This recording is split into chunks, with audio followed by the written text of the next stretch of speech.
Okay, it's a few minutes after 7, so we can wait another minute or so if you guys are okay with that. Just want to make sure we have everybody that wanted to join us.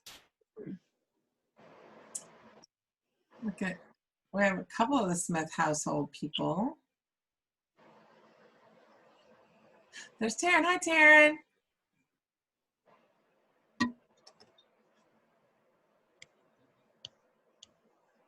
Oh, she said she's not coming. Oh, bummer.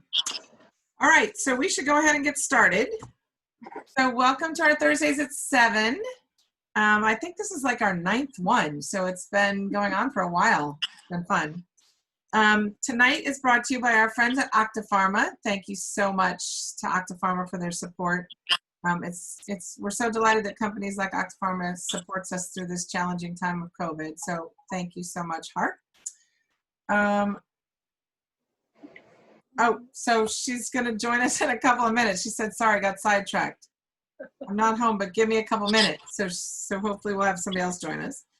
For those of you who don't know me, my name is Madonna McGuire-Smith, and I'm the Executive Director of the Pacific Northwest Bleeding Disorders, also known as Hemophilia Foundation of Oregon.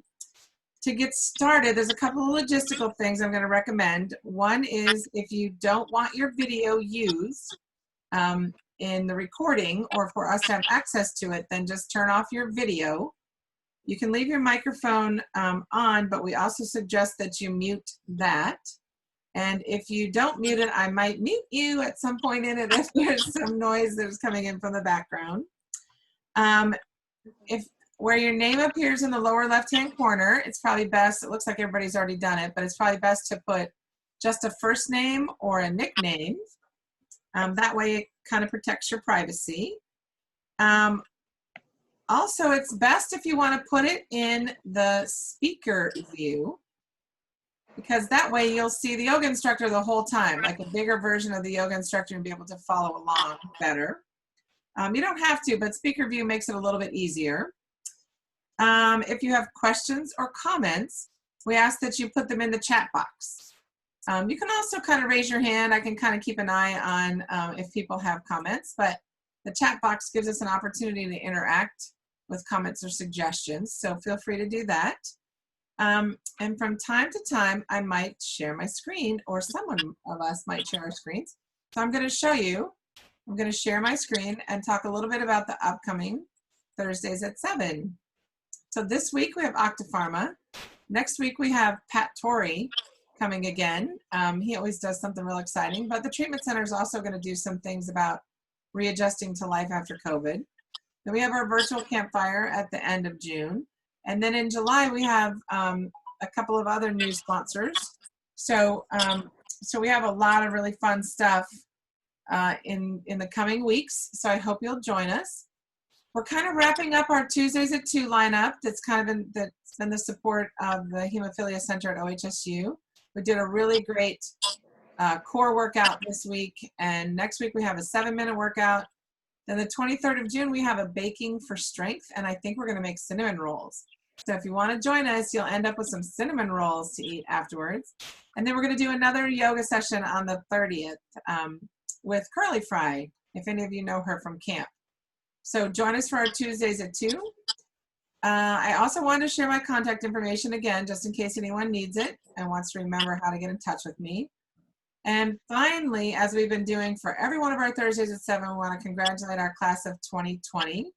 And all of these young people have either already graduated or are about to graduate this week or next. We congratulate them and we wish them the best as they head off into life. Thanks, Liz. I appreciate that. Life in another part, another section of their lives as they grow up. And one of those, if you notice, was my own son, Devin Smith. He's also laying there somewhere on a couch. Oh, the dog comes up. That's where Devin is. All right, so let's go ahead and get started. I'm going to turn this over to Harp Mann of Octapharma and let him introduce the program for tonight. Thanks, Harp. You're welcome. Hey, thanks everyone for joining us.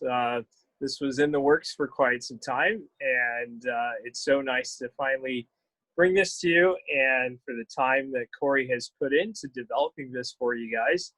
I've known Corey for quite some time, and you know, it's really nice to be able to work together on giving you that educational programming. Just a little bit about what we do at Octapharma. We have coagulation products and also products for rare diseases, such as fibrinogen deficiency and TTP. But for you guys in the bleeding disorder community, we have hemophilia factor 8, we have Nuvik and Wilate for BWD, and then, you know, so a few other product lineups. So if you have any questions, I'll leave my contact at the end, and you guys can always reach out to me directly. But further ado, we have Corey, and he is going to talk about yoga. So I'll let it roll over to Corey now. Okay, thank you so much, Harp. I really appreciate the introduction, and thank you so much to Octapharma for sponsoring this event. It makes a big difference in our community, so thank you so much. For those of you who don't know, I'm Corey Pierce. I'm in my 30s. I've been in the Oregon bleeding disorder community for my entire life at this point. I came to yoga many years ago, trying to rebuild my body. And I'll get into that a little bit later, but quickly, I just want to do a bit of a survey of the room, and I'll hand it over to Madonna to do a few quiz questions real quick. All right, there's going to be a poll appear on your screen here in a second, and it'd be great if you could answer as best as you can. And of course, there's no right or wrong answer with this. We just want to see what people think and where people are.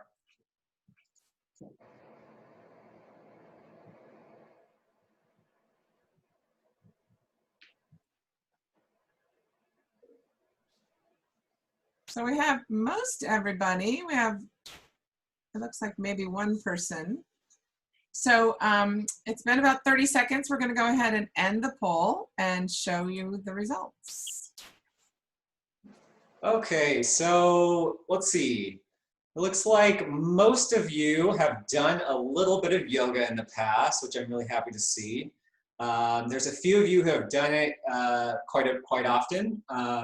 So I really applaud you for that. A couple have never done it. So that's really, I'm very honored that you would come for this as your introduction. So why don't we move on to the next poll? Sure. The next poll. There you go.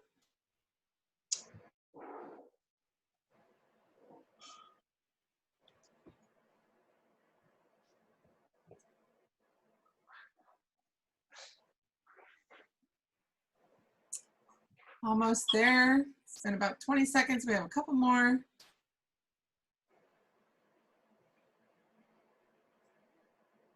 All right, I'm going to show the results. Okay, so looks like for meditation, someone has never done it before. A few have done it occasionally over the years, and then some folks do it often. So a good range there. That's sort of what I would expect. For those who have never done it before, we're going to do a really quick, short meditation just to see what that practice is about. And yeah, hopefully demystify meditation. So why don't we move on to the next question? You got it. Next poll. There you go.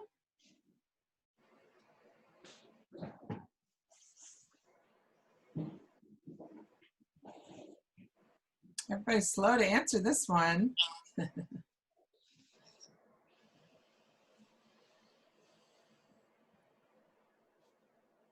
All right, they were slow, but now they've all answered. So here are the results. All right, so for breathing, I'm happy that everybody is at least aware of it, and they're thinking about it and monitoring it. And yeah, that's one of the great things when it comes to yoga is the awareness that we can gain by monitoring our breath through the actual yoga practice. So that's a tool that you can use in almost any circumstance in which your breathing might be off. So let's go ahead and close that. And I'd like to give a little bit of an agenda for what I will do tonight. So first, I am going to give a little bit of a backstory for myself with yoga. I'm going to go over a couple of the basic yoga principles and concepts. Then I'm going to talk a little bit about yoga breathing techniques. Then we're going to do a short yoga practice, roughly 20 minutes, but if folks are really feeling it, we can try to extend that a little bit further. For that yoga practice, we're going to primarily be in a chair.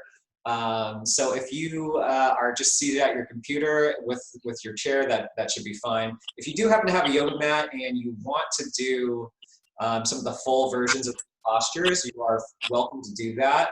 I'll try to cue those opportunities, but for the most part, you can just sit down for this practice and still get something out of it. And then once we get done with that practice, we're going to do a very short meditation, and then we'll open it up for some questions and comments. So that's the plan.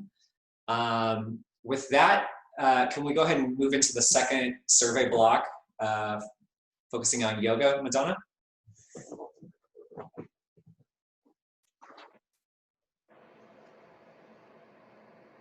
And with these questions, there's really just go with your best interpretation. There's not going to be necessarily a right or wrong answer here.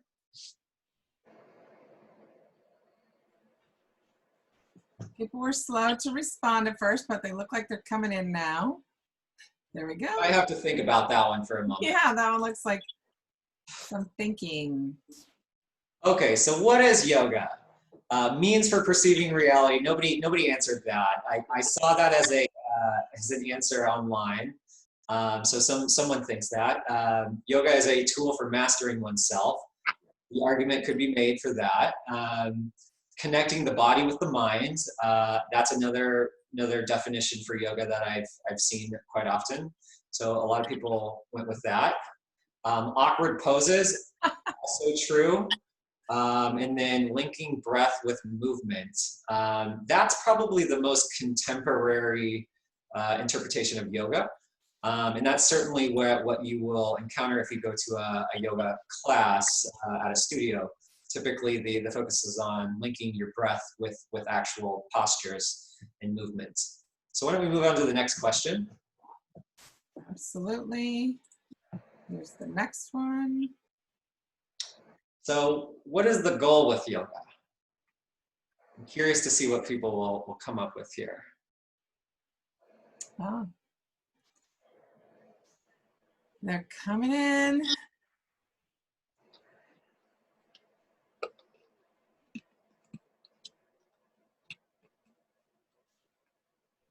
We just have one person who can't decide.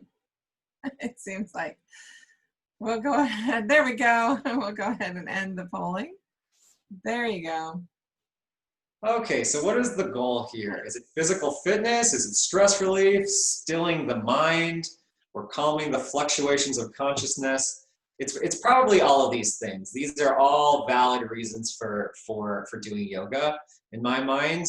If you go back to some of the more traditional yoga texts from ancient India, the best translation, probably the most common translation is stilling the mind. So when we do yoga, through the process of going through these really awkward poses and really focusing on our breath, there's no other option than to let all the other extraneous things in your mind go away. So the byproduct of doing a yoga practice is that it tends to clear your mind and brings you back to the present moment in your body. So when I think about doing yoga, that's probably what I'm trying to get out of it the most is really just trying to bring myself back into my own body, stilling my mind.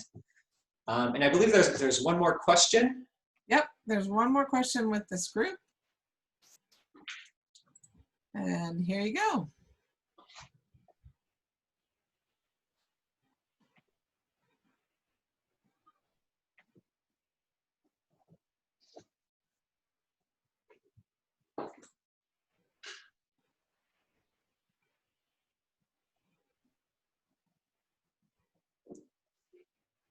There we go. Everybody answered. All right. So how safe is yoga? Very safe. Safer than impact sports, or as safe as you make it. I think the one that I would agree with is as safe as you make it. Although many people would say it's very safe, at least relative to other forms of activity. But it's also true that yoga can be dangerous if you are not in the right mindset. One of the real core tenets of a yoga practice is doing no self-harm. And if you look back at some of the ancient yoga philosophies, they talk about mindfulness in your body and making sure you don't push your limits too far. So if you're not careful about that, yoga can be dangerous.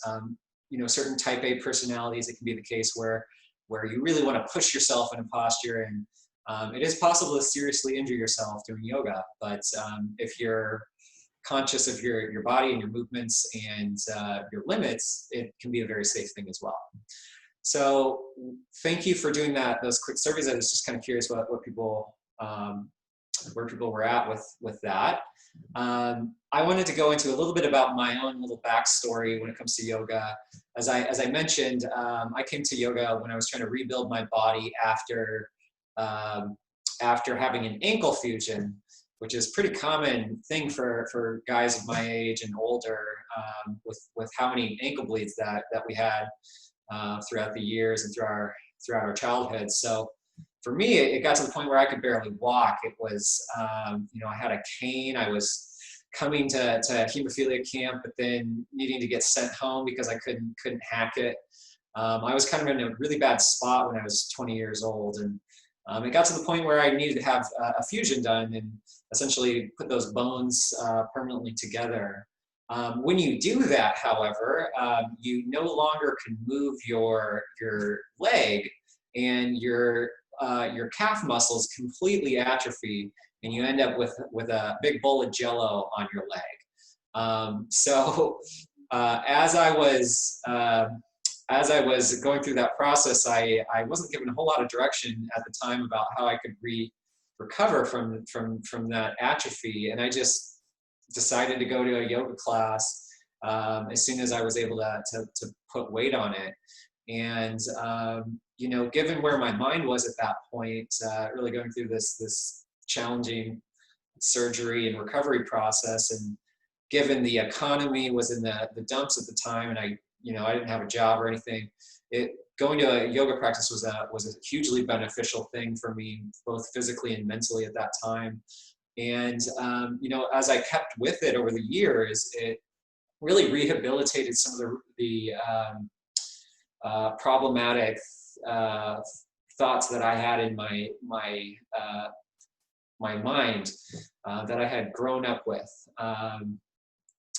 So I'm really, at some point I went and decided to do a yoga teacher training so I could do sessions like this, and I've gone on to teach for the Blood Brotherhood and at symposium, HFA symposium, a number of times. And this is exactly why I went to the yoga training, was so I could introduce people to it and be an advocate. Some of the things that really, I did not expect when I started to do yoga was changing how I thought about myself and perceiving myself in the long term. When I was younger, I felt like it was an inevitable circumstance that I was going to be in a wheelchair at some point, and probably pretty soon, when I was 20. And it felt like this really weighty dooming sort of future for myself. And just over the years, as I've sort of built up my strength from a really low spot, it's gotten to the point where I have completely expelled that notion of being a cripple. And you know, given where our community was when I was younger, that's no small feat. I really felt that was my future. So yoga, I'm certain is part of the solution that's going to keep me healthy and strong into a very old age at this point. So I'm really thankful that I found it when I did.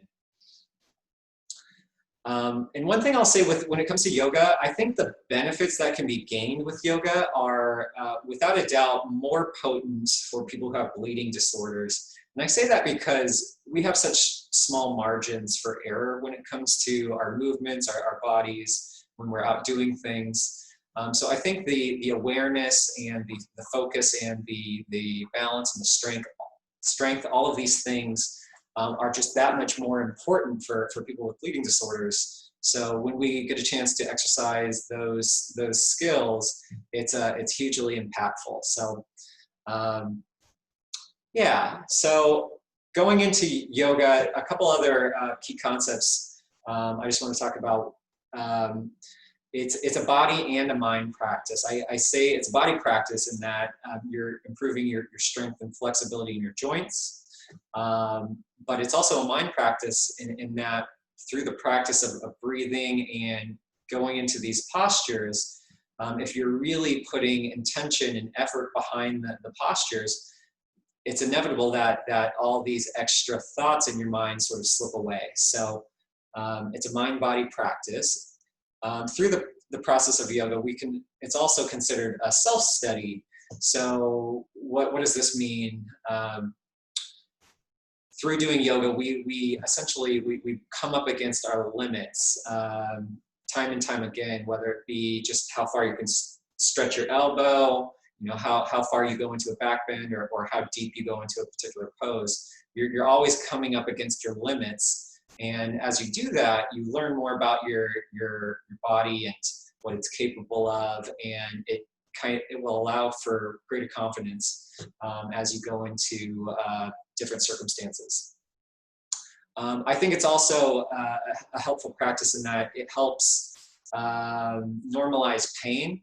Without a doubt, if you're doing an active yoga practice, you are going to become uncomfortable or maybe come up against some pain every once in a while as you're doing these postures. And this to me is not necessarily a bad thing. It's actually a pretty important thing to kind of learn the difference between these damaging types of pain and these pains that can you know, lead to greater strength and better movement in the future as you push those limits. Lastly, I just want to say when it comes to the awareness of a yoga practice and learning more about your body and space, and one of the things that's really pervasive in the bleeding disorder community is this idea of spontaneous bleeding. And I just really want to push back on that idea. I think that's a problematic thought process. And when you gain greater awareness in your body through a yoga practice, or however you want to accomplish it, you will realize that there's no such thing as a spontaneous bleed. There's always a preceding event or set of circumstances or behaviors that's leading to a particular injury or a re-injury. So that's the great benefit for this community is the awareness it can bring in space. I know when I was younger, I used to clip door frames all the time just from walking too fastly, trying to run around too quickly, and sometimes I'd bonk my shoulder into it. So that's the kind of thing I'm talking about. Just really knowing where your body is in space, and knowing where you're placing your steps to avoid injury. That type of awareness is super important for us to remain healthy. And the last thing I want to, when we get into the yoga practice today, I really want you to all have really strong intention as you're doing the posture. So that means I'm going to be cueing a certain movement or a certain position. Really try to think about how your body is aligned in that space, and think about how your subtleties of your positioning. If you're doing that, that should really bring you into your body to the point where you're not thinking about what you're going to eat in a few hours, or what you're going to watch on Netflix later. Okay, so Madonna, can you do that third block of the survey questions? Absolutely. So here we go.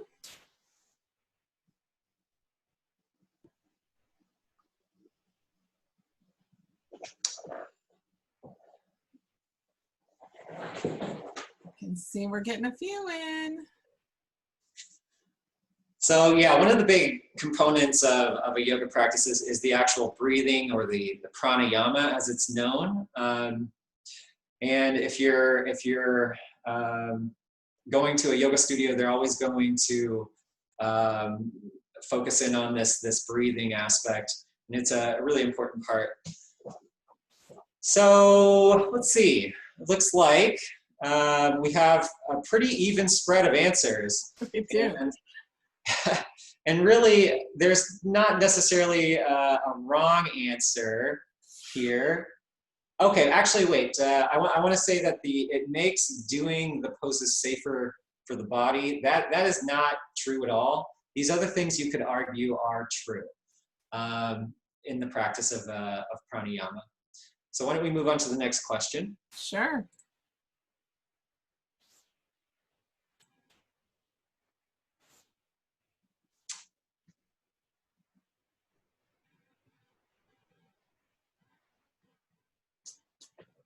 And I'm curious to see what most people will say on this question. Yeah, I think you can have arguments either way. We will see. Almost there. Got a couple people left.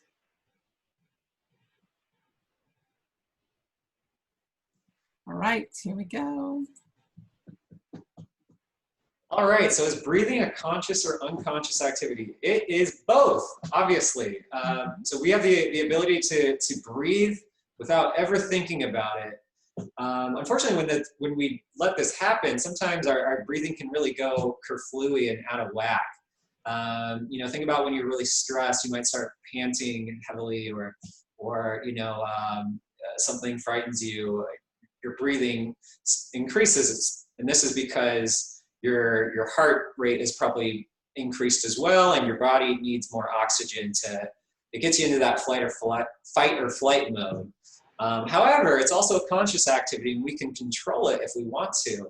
So in essence, with a breathing practice, we can control some of our physiological responses just by monitoring our breath. We're going to try a little bit of that in our yoga practice as well, trying to increase the heart rate through breath and decrease it as well at the end. So breath can be a tool if we think of it that way. When you were younger, your mother probably told you, if you were having a tantrum, to slow your breath down or something like that. So this is all ancient wisdom.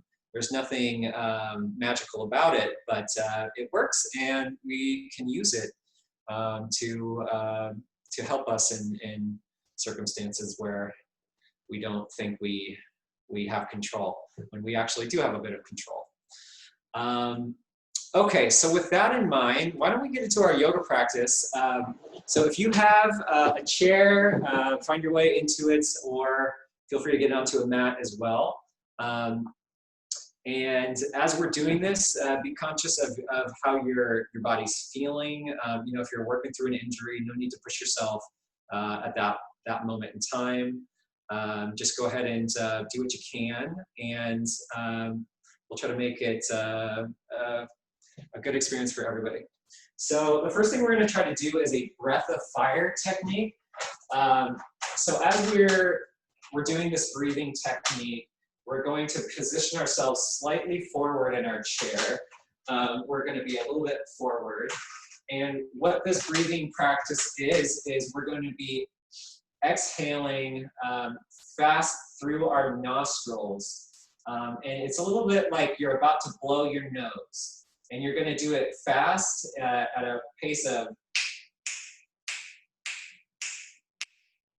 So what it's going to sound like and look like, I'm going to demonstrate right now.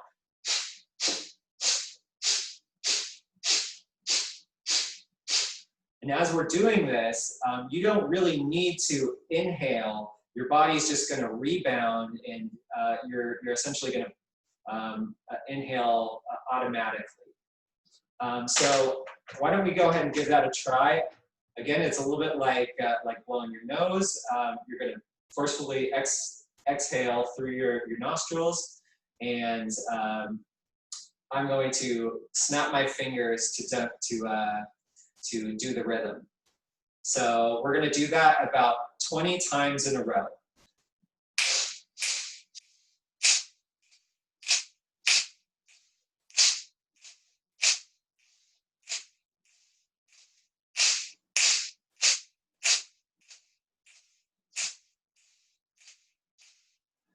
Now go ahead and inhale deeply.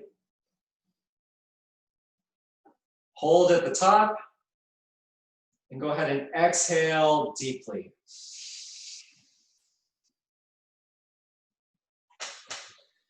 And if that was successful, you should have felt sort of some heat into your body. Maybe your heart rate has started to increase. But that's a really good practice to do right at the beginning of a yoga session because it sort of increases the blood flow throughout the body. So the next thing we're going to do, let's go ahead and rub our hands together.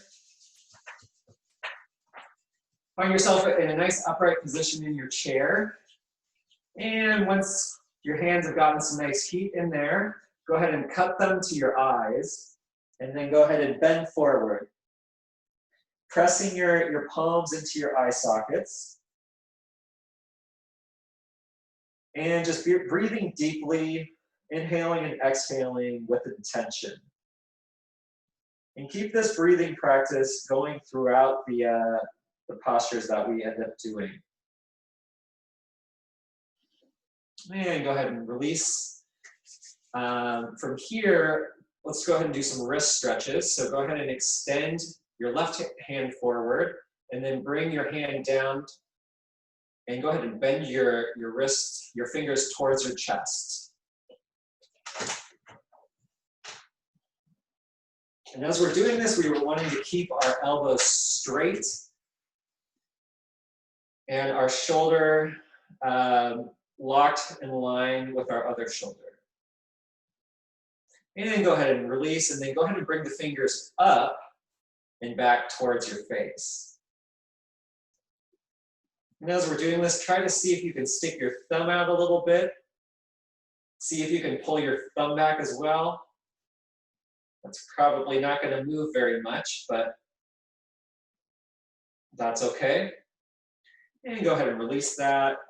Now let's go to the other side and go ahead and move your fingers down and towards your chest. Again, locking your elbow out, getting our shoulders in line with one another.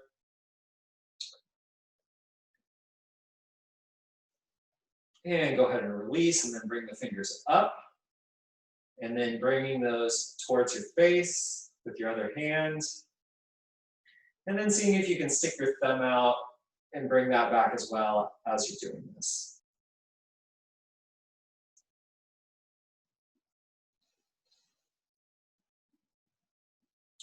And go ahead and release that. Go ahead and shake your hands out a little bit here.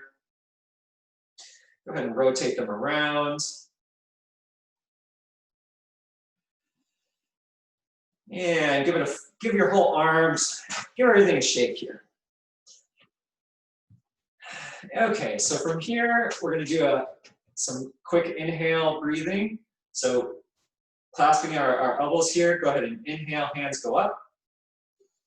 And then bring your gaze up towards the ceiling, eventually staring out between your fingertips. And then exhale, bring your hands down. And then find your gaze down towards your feet. Then inhale, arms up. And then exhale, bringing your gaze down. Inhale. This time, try to bring your pinkies towards one another. And go ahead and exhale, coming back down. And then from here, let's do some shoulder shrugs. And for this, you're just going to be bringing your shoulders up towards your ears with your gaze up towards the corner of the room. And go ahead and release. Finding a nice neutral spine. And go ahead and shrug those shoulders back up. And go ahead and release. And from here, go ahead and bend forward onto with your chest on your knees. Go ahead and give yourself a little hug here.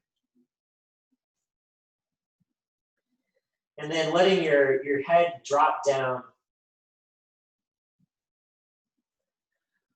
This is a little bit like like a child's pose. So just find yourself a nice, relaxed child's pose.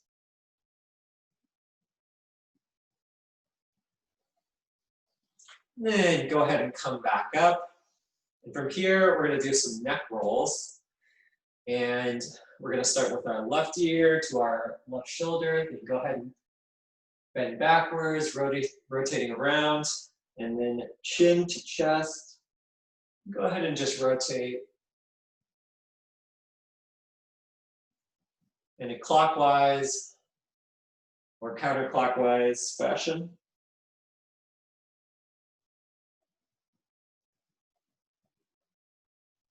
And if you're like me, you're probably hearing some crunchy noises. That's okay.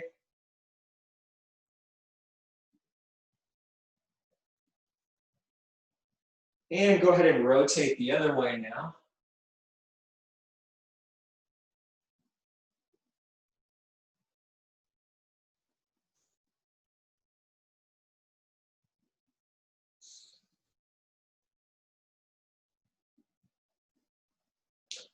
And go ahead and come to a neutral spine. Now we're going to do some cat-cows in our chair. If you'd like, you can also go ahead and go onto the mat, but just to start with, let me go ahead and demonstrate what this looks like. You're going to find your sit bones on the edge of the chair, so you're not way back here. If you're going to come to the edge of your chair, and you're going to place your hands on your knees, and you're going to pull yourself forward. Your chest comes through, and your gaze comes up towards the ceiling. That's your cow. And then your cat, you're gonna pull back on your knees, but then curl your back with your your chin coming to your chest. And you're going to inhale to cow, exhale to cat. So when you're moving, it'll look like this.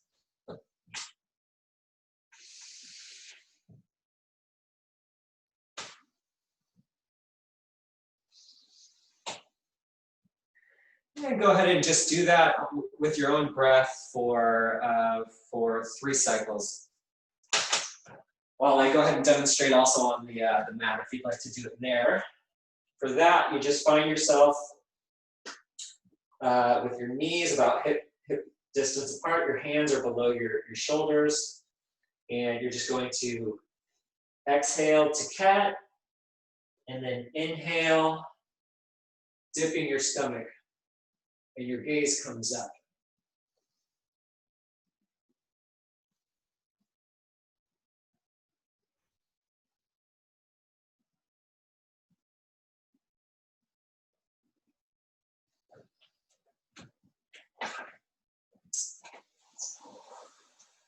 And once you're done with that,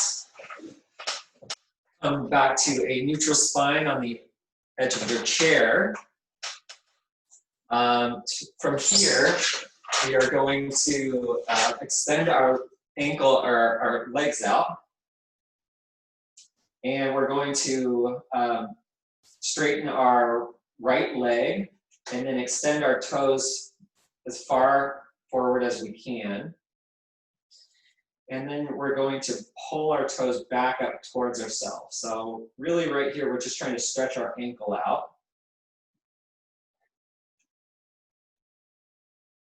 And then just go back and forth between extending and flexing your ankle. As we're doing this, we really try to keep ourselves upright, and it's going to take a little bit of core strength and a little bit of hip flexor strength to hold the leg up like this. And if you start to feel a little bit of a burn, just breathe more into it, inhaling and exhaling. And go ahead and release that foot down. Go over to the other side, extending your leg out, and then going between toe points, and then drawing your toes back. And for me, with this ankle, since it's fused, I can't move it quite as much, but that's okay. We still want to try to exercise whatever we can in our bodies. We all have our own separate limitations that we have to work around.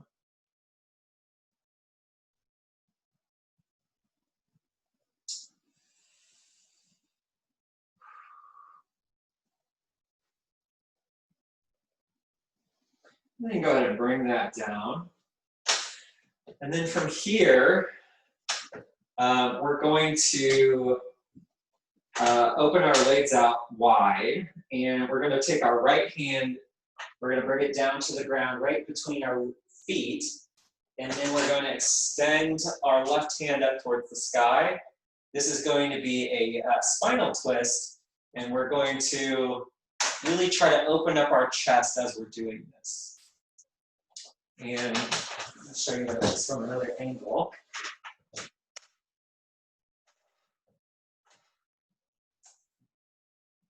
And as we're doing this, we really want our hip bones to stay locked onto the chair. We shouldn't be bringing up one of our hips or trying to move our hips around too much. Really, for this, we really want the spine to be doing the twisting.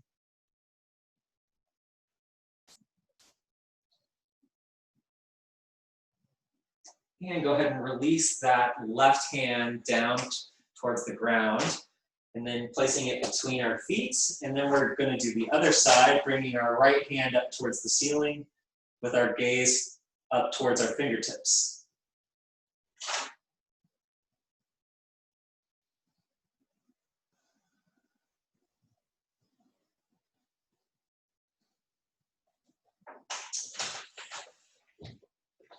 And if you want to do this on a mat, you can also do that just by opening up our legs. We can go ahead and bring our hands down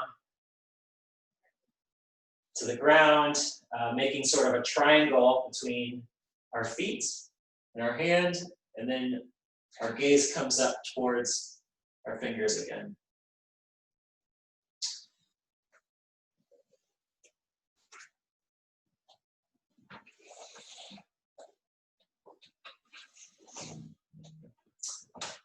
Okay, so moving on to our next posture, we're going to do some ankle lifts.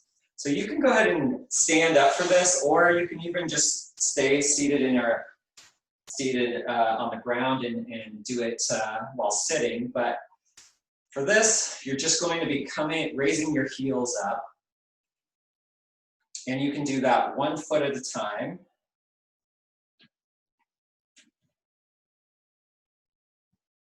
And as you're doing this, if you really want to increase the difficulty, you can try to do it while just balancing. Again, trying to bring up your heel an inch, half an inch, however much you can, and then dropping it back down. And as we're doing this, we really want our knee to be locked in a neutral position.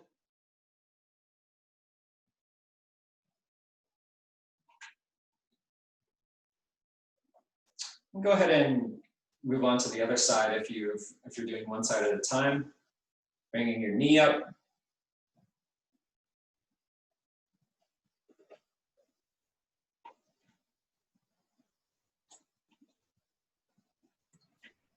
I think the Irish dancers do a pretty good job with that. Their little ankles. Oh, you guys are probably, you have this on lock. Well, you can see here, I definitely need it. I still have a bit of ankle trouble that I'm dealing with. So this is a really good one if you've got bad ankles. Of course, it doesn't feel great, but building up strength is really critical for keeping your ankles in good health. Okay, so now let's go ahead and do a few sun salutations. I can show you how to do that in a chair quickly. And then I'll also demonstrate on a mat as well. So for this version of a sun salutation, we are going to get, I don't know, 4 feet away from our chair. And we're going to inhale, our hands go up towards the ceiling. We're going to exhale, and then bring our gaze down towards our feet. And then we're going to bring ourselves up to a halfway position.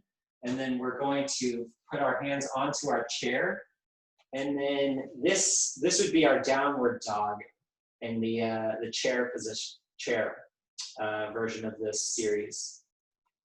And then once you've extended your back, you then come through and open up your chest on the chair like this. And then inhale, hands back up. And then exhale, hands to the side. So when we do the series, that's how you would do it with a chair. And then if you're doing it on a mat, it's inhale, exhale, coming down, inhale to halfway, and then you're going to come out into a plank posture, and then downward dog, and then from there, back to plank. Then you're going to come up to an upward facing dog, and then back to downward, and then step your feet up to your hands, and then inhaling up, hands to the sky, and then exhale, come down. So go ahead and do 5 series of each, whichever version of a sun salutation you'd like to do. I'm going to go ahead and continue demonstrating a few series of the chair version. So inhale, hands up to the sky. Exhale, forward bend. Inhale to halfway lift. And hands to chair. And then dipping down. And then inhale, coming a little bit closer up. And then bringing our chest through. And then inhaling, hands to the sky. Exhale, hands to the side. Do that one more time. Inhale, hands to the sky. Exhale to forward bend. Inhale to halfway lift. Then hands to chair. Coming to a back bend here. And then go ahead and pull your chest through. And then inhale, hands to the sky. And I'm going to go ahead and demonstrate that once again on mat. Inhale. Exhale. Inhale.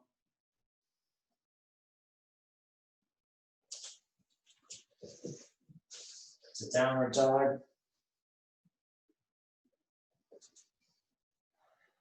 Moving to upward dog.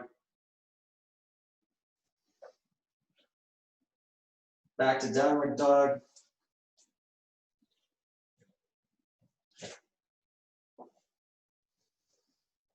Halfway bend.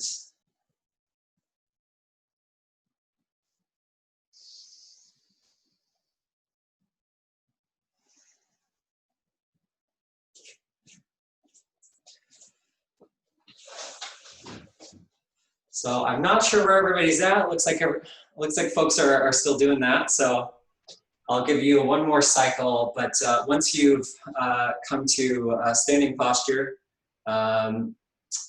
just I guess I'll know. I'll look at the video. Yeah, there's been a good combination of people doing it on the floor and on chairs. It's looking good. Okay, all right.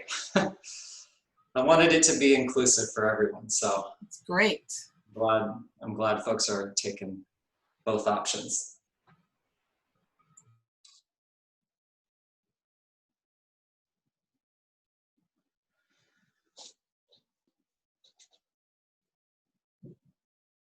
So I'm guessing everybody finished their set there. So from here, I'm going to do some dancers or some yoga marches. So for this, I just want you to come to a nice even spine with your core engaged and your feet really planted into the ground. And go ahead and bring your right knee up to the chest. And as you're doing that, you're really trying to keep your hips in a neutral position. You're not bringing one hip up or dropping it down. You want to stay in a nice neutral position. If you want, you can use a chair to help you with the balance there. And see if you can bring your knee up all the way to your chest. You're probably going to hit a wall at some point, but you never know.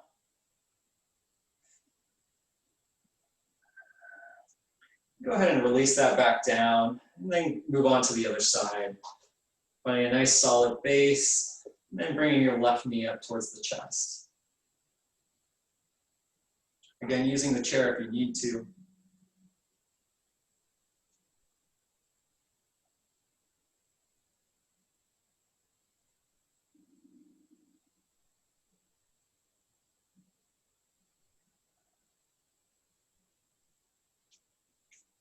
Really trying to be mindful of where your hip alignment is. You really want it to be nice and even. As you're doing this, you can even think about how you want your toes positioned. I'm going to try to point them towards the ground. And go ahead and release that slowly back to the ground. Go ahead and maybe rotate your hips a little bit. You should be feeling the compression you just put into those hip flexors.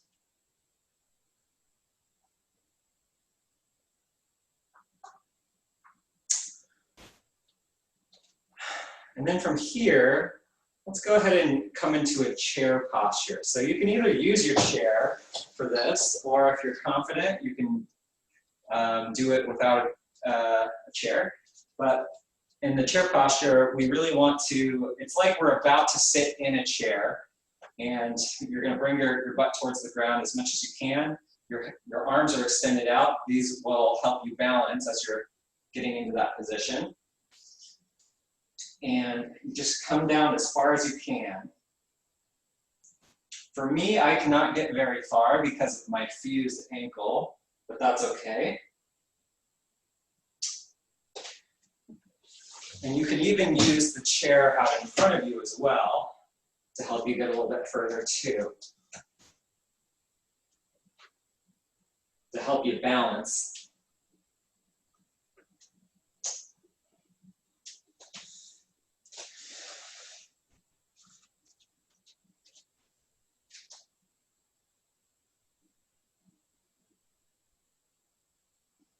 And go ahead and exhale, coming back up to a neutral spine, checking in with yourself. Go ahead and place your left hand on your stomach and your right on your chest.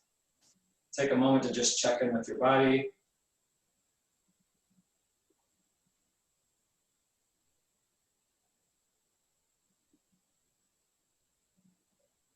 And from here, go ahead and bend through your hips, coming down and grabbing your toes or your ankles. And as you're coming down, you want to try to keep your back straight in this particular version.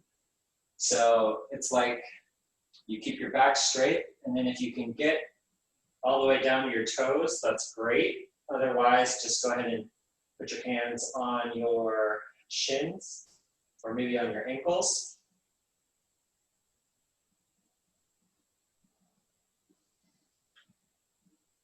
And you should be coming up against a pretty good stretch. And go ahead and inhale, coming back out of that. And let's try a tree pose now.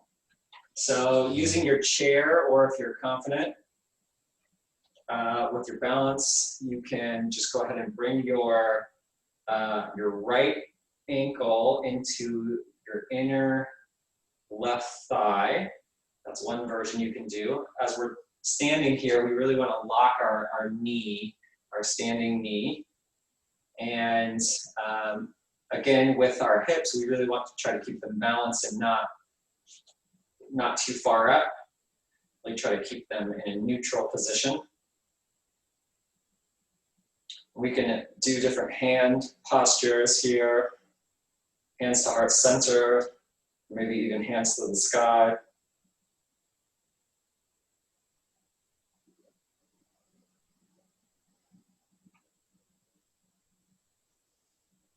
And go ahead and bring that foot down.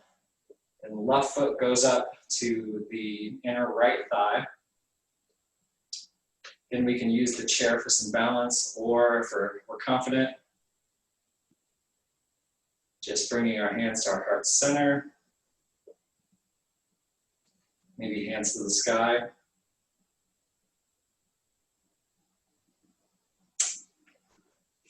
And go ahead and release that down. I think we've gotten to the 8 o'clock mark, so I want to wrap up pretty soon here. Unless folks would like a longer session, we can go a bit longer. I just want to touch base with folks. Yeah, we should probably start to wrap it up if it's possible. Let's wrap it up. So let's do just one more chair posture. So go ahead and find yourself in a chair, or if you're on a mat, find your way onto your back. But for this, we're just going to bring our left ankle onto our right knee, and then we're gonna position our chest forward over our shin, and then we're going to press our left knee down as we're doing that. This acts as a really nice hip flexor stretch.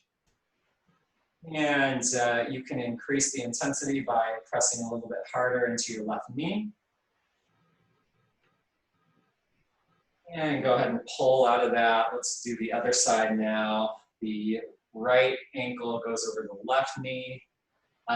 If you're on a mat, this is the position where you would be, you'd be on your back with your, it's called figure 4, I believe.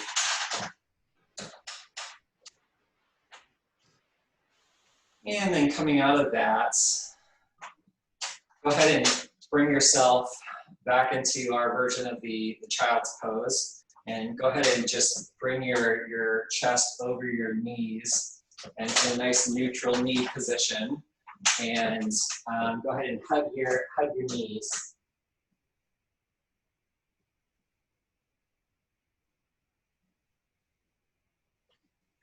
And really give yourself a good squeeze here.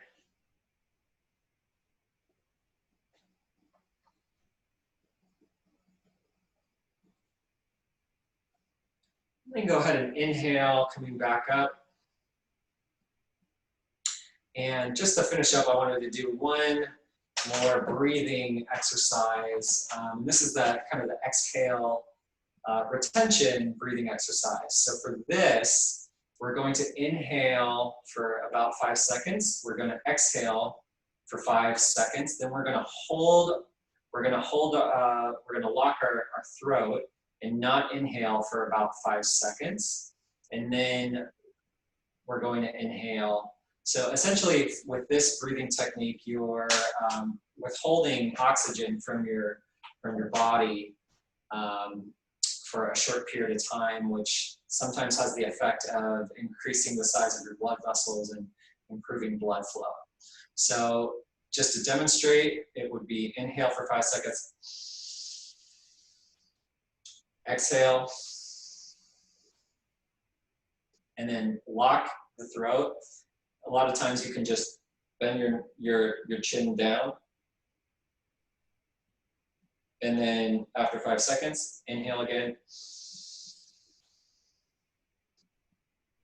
And then exhale. And then you do this for a few cycles. So let's give that a shot. We'll do 3 cycles of that. So inhale for 5 seconds.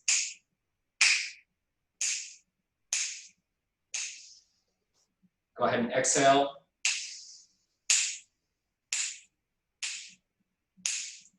And go ahead and hold your breath here.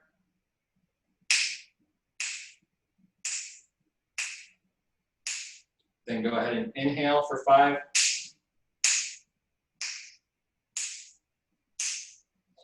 Exhale for 5.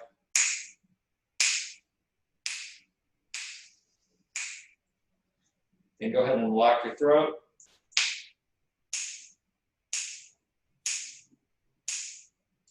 And inhale for 5.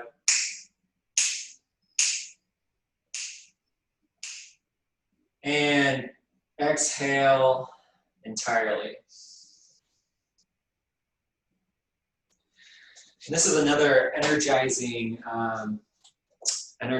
breathing practice you can do to increase blood flow. Given our time situation that we've come up against the hour mark, I'm going to hold off on talking about meditation. But if people want to stick around and we want to do a little practice, we can. But just in the interest of time, why don't we stop the practice there? If there's any questions or comments, I would be more than happy to share with you further. I also want to say that I have a big set of recommendations that I put together in a Word document with a lot of suggestions for things to keep in mind if you're new to yoga. I'm happy to share that if anybody would like that. So just let me know or let Madonna know and we can get that to you. Is there anything I can elaborate on for anyone, or? With the breathing techniques, is it always, is there like breathing in through the mouth and out through the nose, or is it always nose, or is there a difference between mouth and nose? Sure. Yeah. No. There is a lot of subtlety and technique when it comes to that. I didn't want to go too far into it for such a short session. Typically, in the yoga text, they talk about the nostrils more so. As much as you can, you want to try to avoid breathing through your mouth. I mean, that's what our nose is there for, right? That and smelling, I guess. But there's a lot of really technical breathing techniques that you know, you can inhale through one nostril, exhale through the other. And that's all well and good. I can't vouch for how effective that is, but it's if the goal again is to still your mind and to bring awareness into the present moment, then mixing up the routine, I think, is not necessarily a bad idea. Mm-hmm. There's probably dozens, if not hundreds, of different breathing patterns and techniques that you can delve into if you're interested. But Some of the basic ones are, you know, what we just did, and also the ujjayi breathing, which is, it's more of a constriction of the throat, where you just kind of make, it sort of sounds like the ocean in the back of your throat.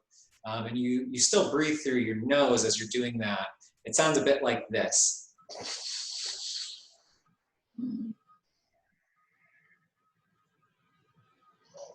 I'm not doing a very good job, but I'm a little bit congested at the moment, so I'm not sure if I can really demonstrate that very well. But yeah, for the most part, you're breathing through your nose, if you can, if there's not a, you know, too much congestion there at the moment. Just a thought, if people want to stay for the meditation portion, everyone could just raise their hands, or just, you know, as I'm far as... happy.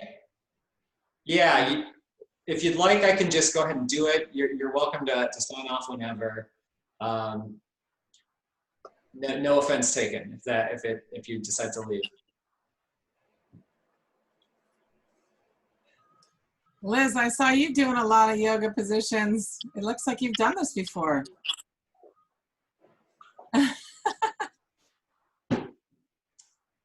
Well, it sounds like, yeah, it sounds like folks are sticking around. So I might as well go through the meditation piece here. There was one more survey, Madonna, if you Want me to run it? Sure, I can do that.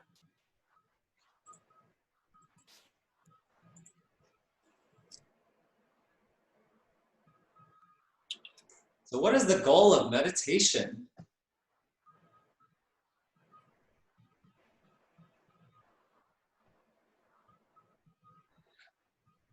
Curious what will win amongst those choices. Some good ones coming in. All right, I think we have everyone. Oh, wow. Okay, it looks like there was some folks chose multiple things, and that's fine. Basically, everybody chose clear your mind, it looks like. And yeah, I think that is the case. The only one I wouldn't really agree with is see into the future. There's nothing about seeing into the future with meditation.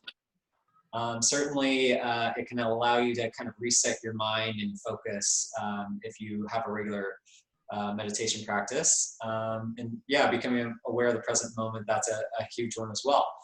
Reaching nirvana, that's also, I don't think really should be the goal of anyone's meditation practice, but it's nice to have aspirations. Yeah. I think there's one more question, if I'm not mistaken. Sure, yes there is, one more. Okay, so most people meditate by reciting a phrase over and over again. Let's see what people think. This is quite interesting.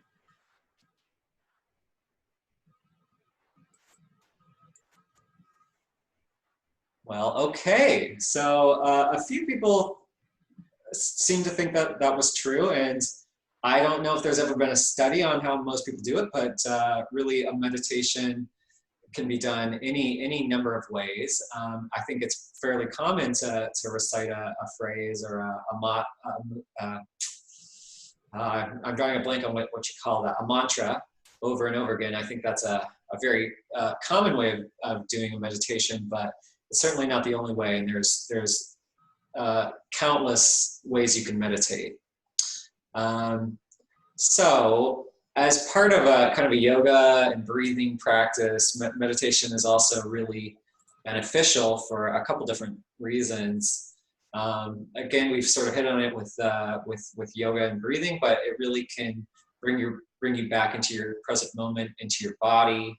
You know, with the modern world we live in, there's so many distractions coming at you left, right, and center, and really being able to filter and figure out what is the important thing to be doing next. It's almost impossible without taking a few moments to reassess your situation. So that's where a regular meditation practice can be really useful. Is yes, of course, we're all gonna our mind is going to wander, and we're going to think about what's coming up next. It's inevitable, but by doing a meditation practice, we actively work our focusing muscles. It's not easy to recite the same thing over and over in your mind and just think about your breath for 10 or 15 or 20 minutes straight. It's not supposed to be easy. But what you do when you're going through a meditation practice like that is you're constantly going through the cycle of letting your mind wander, but then bringing that wandering mind back onto a particular saying, or particular breath pattern, what have you. So the real benefit is just like being able to reset and reconfigure what you want to be doing in the present moment. So some people think that there's they try meditation once or twice and they start to do it, and they think, oh, this is awful, my mind keeps wandering, I'm doing it wrong, this is not for me, I can't hack it. But really that's what's supposed to be happening. Your mind is going to wander, and that's completely normal. In fact, if it didn't, that would be a problem. You probably need to go see a psychiatrist or something if your mind isn't moving that much. With that in mind, my particular method for a quick and easy meditation is simply to take two words that are relevant to me in the moment, and then what I will do, for example, bleeding disorder, let's use those two words. I take the very end of each of those words and then mash them together. In this case, it would be ing, der. For the end of bleeding is ing, and then the end of disorder is der. And then that becomes my meditation focus or mantra for that meditation. And then once I've come up with that word, I'm going to be reciting it as I'm inhaling, and then for about 3 to 5 seconds. You just want a nice even tempo, and then you're going to exhale it while also reciting the mantra. So you can do this with your eyes closed, and it would be, I'm going to say the words aloud, but really you're just reciting this in your mind as you're going through it. So ing, der, as I'm inhaling, and then exhale, ing, der, and you just keep doing that for as long as you feel comfortable doing it for. Let's just give it a shot for let's say 2 minutes and see how we do. And you can come up with any mantra or combination of words that you want.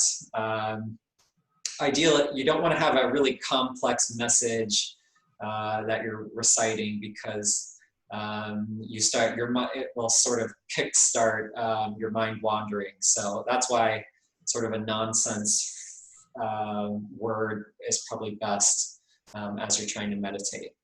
So let's go ahead and give that a shot, and go ahead and close your eyes now. And then Madonna, if you have a stopwatch, maybe you can time us for 2 minutes here. You got it.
That's 2 minutes. Go ahead and open your eyes. And I'm just curious, did anybody's mind wander just now? I know for me, I started thinking about how I was sort of clenching my jaw, and that got me to thinking about the dentist for a moment. But as I went through that, I just tried to remember, oh yes, I'm breathing and I'm saying ingder. That's what I should be doing right now. And I just tried to reconfigure myself back into that mind state. But I'm curious, did anyone else have their mind wander just now? I would say I started thinking about golf, but the word I was chanting was par. It's par, par. So maybe that's why. Okay. Why not birdie? Birdie. Birdie. Once in a while. Okay, I realize. Fair enough. Anybody else? About 30 seconds in, my cat decided she needed to be in my lap. Al did it. Yep. Devin, Nice surprise. I think Devin raised his hand too. Was your mind wandering? Yeah, I just like totally lost track of what was happening and just started thinking about random stuff. I started thinking about how much time. It seemed like it was a long time. I don't know if everyone else felt like that too. Yeah. It felt really short. Oh. Well, 2 minutes is not ideal. You know, hopefully you can get that a little bit longer over time. But if you're just starting and you want it to be manageable, committing to a 2 minute, 5 minute, then 10-minute meditation is doable, and most people can keep that up. But if you try to do 30 minutes from the jump, it's not going to happen. You're going to burn out. It's going to be too much. But over time, you sort of increase your tolerance for the practice, and by doing that, and letting your mind wander, but then bringing yourself back and focusing on your mantra and your breathing, that can really pay dividends as you're trying to navigate all the other things that you might have to deal with on a day-to-day basis. So yeah, there's really no right or wrong way to do it. There's a million different meditation techniques you can do. This is just one quick and easy way I do it when I have an opportunity. And I'm not that good at it, and I end up it's a struggle to go more than 20 minutes for me. But the key thing to remember is that your mind is going to wander, and that is totally normal, and you're not failing at the practice. There's no right or wrong way for it to be happening. It's all good. So keep that in mind. Well, is that it, Corey? That is all I was going to do tonight. Awesome. I'm more than happy to talk and go over some other ideas, or provide recommendations or whatever. Just let me know. I really appreciated the opportunity to do it in a chair, because Mike and I tried the simple yoga for 30 days, and there weren't any modifications, and it felt like it was all downward dog the whole time. So it was really good to be able to see and do some of the actions in a chair rather than do it all on the floor, like downward dog pose. I felt like we were in child's pose and downward dog all the time. Yeah. So this was good. And that's the nice thing about the chair. Can be, you can work the same stretches sitting in a chair. You just need to know what to do. Yeah. I would encourage you guys, as you're doing all your Zoom calls, because everybody's on Zoom now all the time. Try to get creative in your chair and move your body around. You can do little side twists and bend over your knees as you're sitting, and all these different things. You can get a lot of the same stretches, and I think you don't have to be on a mat to do yoga, and I think that downward dog in particular is it's a big turnoff for people who are just getting into it. Right. It's tough on your wrists and your ankles and on all those parts. So Kevin, how did you feel? I know that sometimes you have to have modifications. So did it feel good to do Yeah, it? I appreciated the chair as well. My non-bendy right leg doesn't do too well with kneeling and being on. Yeah. Yeah, that was good. Yeah. Really good. And the other great thing is that it's recorded, so it'll be on our website tomorrow morning. And if people want to do the same workout, you can just kind of fast forward to the point where Corey starts the workout, and then you can go through all of those and then finish with the meditation. So you can go view it as many times as you'd like. You'll be able to see the link on our website tomorrow morning. So that's a nice advantage to be able to do it again. Yeah, thank you so much for the opportunity. I really appreciate it. I want to thank again HARP and Octapharma for sponsoring this. It makes a big difference in our community. We really, really appreciate it. So thank you.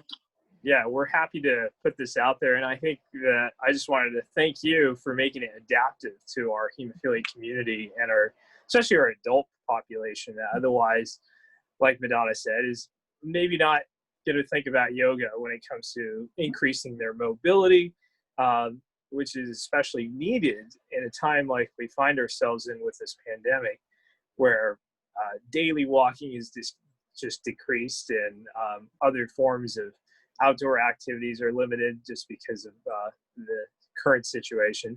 So I think this is very vital, and thank you for Madonna for making it virtual. So all of those that missed it today or the timing didn't work out are going to be able to definitely see it virtually. So Absolutely.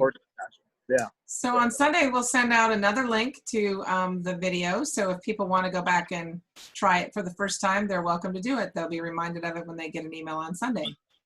Yeah. So we'll keep pushing it out there. Awesome. Well, thank you, everyone. Thanks, Corey. Thanks, Harp. I really appreciate it. I know my family seemed to enjoy it. I just wanted to share my contact with you guys for those of you that would like to reach out for any and all questions. So that's me and the doggo. Just the other day enjoying a fun hike. So that was half of the hike. Yeah. So. Awesome. Yeah. Cool. All right. So unless you have any other questions or comments, we hope to see you all on Tuesday for our Tuesdays at 2, 7-minute workout. All right. Great. Thank you, everyone. Have a great weekend. Thanks again, Corey and Hart. Thank you, Corey. Thanks, Harp. Thanks, Donna. Thank you, guys. See All ya. right. Bye-bye.